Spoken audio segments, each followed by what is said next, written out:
the graphs of these exponential functions have similar characteristics. And some of the things we're going to be talking about when we look at the graph of these exponential functions is the shape, the characteristic shape of exponential functions, the intercepts, and any possible asymptotes we may find.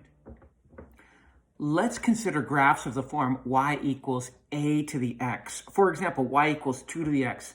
Now remember, the stipulations we have are that f of x equals a to the x, where a is greater than 0 and a is not equal to 1, and that x must be an element of the real numbers. Now, critically, we've got this cutoff at 1, and that's going to be a big deciding factor as to what the graph looks like. Notice that 2 is greater than 1. And anytime our base, a, is greater than 1, we have what's called exponential growth.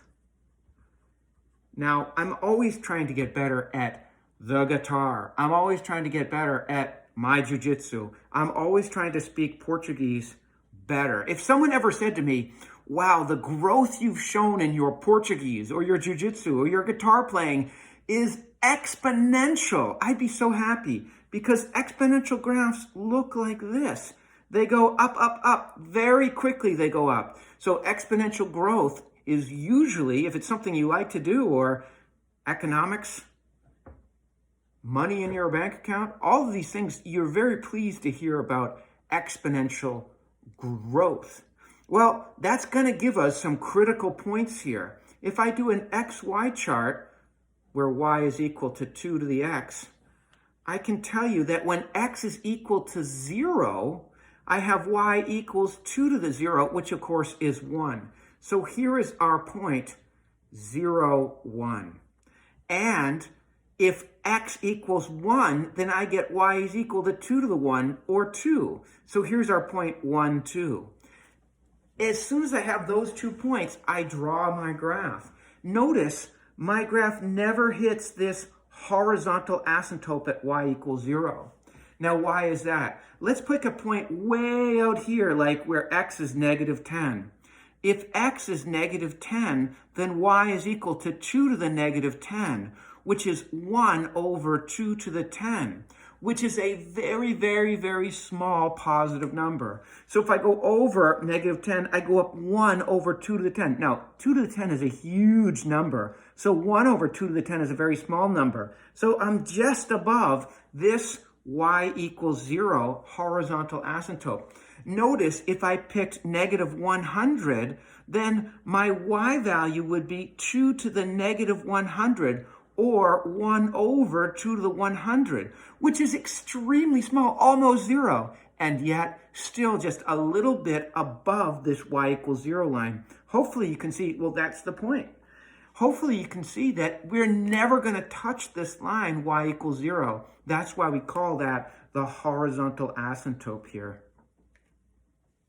If I'm trying to graph y equals 4 to the x, again, I might make my xy chart and say, well, let's consider 2 critical points when x equals 0. Y is equal to 4 to the 0 or 1. So if I'm graphing this, again, I get this point here, 0, 1. How about when x is 1? Y is 4 to the 1 or 4. So I'm over 1, up 4. And I know my graph is going to look like this. It's exponential growth. How do I know? Because a is greater than 1.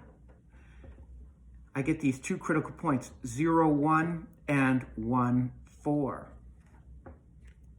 What about y equals 8 to the x? Well, if I make an xy chart, then again, what I'd like to know is what happens when x is 0? Well, this becomes 8 to the 0 or 1. And if x is 1, then this is 8 to the first power, which is 8. I can immediately look at y equals a to the x, where a is greater than 1. I know it's because my 8 value is greater than 1. I know it's exponential growth. And all exponential growth patterns are going to look like this. They're going to go hugging this y equals 0 horizontal asymptote. And in this case, I have 0, 1, and 1, 8. It's going to be steeper and steeper and steeper. The greater the base, the steeper we're going to go. Here I've put all three of our previous graphs together on the same board. Look at y equals 8 to the x, exponential growth. Why? Because the base is greater than 1.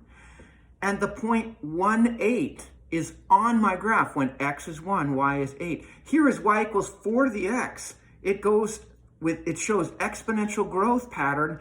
Why? Because the base is greater than 1. And we're through the point 1, 4 when x is 1, y is 4. And here was y equals 2 to the x. Again, exponential growth because our base is greater than 1, and it's through the point 1, 2. Notice for all three, when x is 0, the y value is 1. So we're going to go through this magical point. For graphs of this form, we'll go through this magical point 0, 1 and some other point. I like to choose 1. Also notice for graphs of this type, our horizontal asymptote will be at y equals 0. None of these graphs touch this y equals 0 line. Also note that this y equals 8 to the x, this green graph here, climbs faster than the red or the blue graph, and yet when x is less than 0, it dives lower. So the bigger the base, the more extreme the behavior. To the right of x equals 0, to the right of the vertical axis here, the y-axis, our green graph rises very steeply, but it falls very steeply as well.